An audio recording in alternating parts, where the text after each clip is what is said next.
আগামী ২৭শে এপ্রিল সোমবার মোহিনী একাদশী পড়েছে। আমরা সবাই জানি এই দিন ভগবান বিষ্ণু মোহিনী অবতার ধারণ করেছিলেন।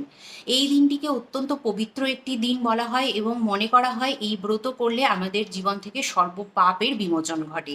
এই দিন কি করতে হবে? সকালবেলায় উঠে স্নানাদি সম্পন্ন করতে হবে। গঙ্গা স্নানের একটি বিশেষ মাহাত্ম্য আছে। যারা গঙ্গা স্নান করতে পারবে না তারা বাড়িতেই স্নানের জলে একটু গঙ্গা জল মিশিয়ে নেবে। এরপর তোমাকে ব্রত সংকল্প নিতে হবে এবং এই দিন তুমি ভগবান বিষ্ণু এবং মাতা লক্ষ্মীর একত্রে পুজো করতে পারো। এছাড়াও তুলসী দেবীর পুজো করার একটি বিশেষ মাহাত্ম্য আছে। এই দিন তুমি ভগবান শ্রী বিষ্ণুকে হলুদ ফুল, হলুদ ফল এবং হলুদ মিষ্টির দ্বারা আরাধনা করতে পারো।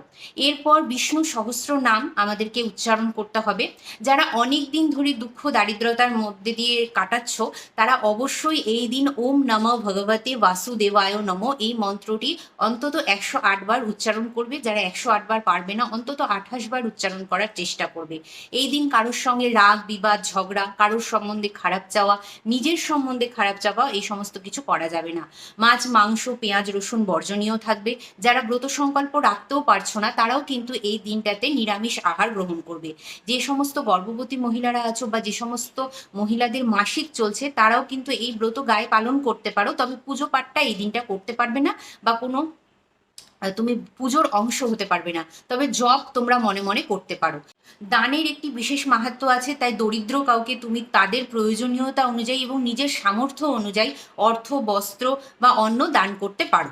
এই দিন নেশা জাতীয় দ্রব্য একদমই সেবন করা যাবে না এবং ব্রহ্মচর্য অবশ্যই পালন করতে হবে।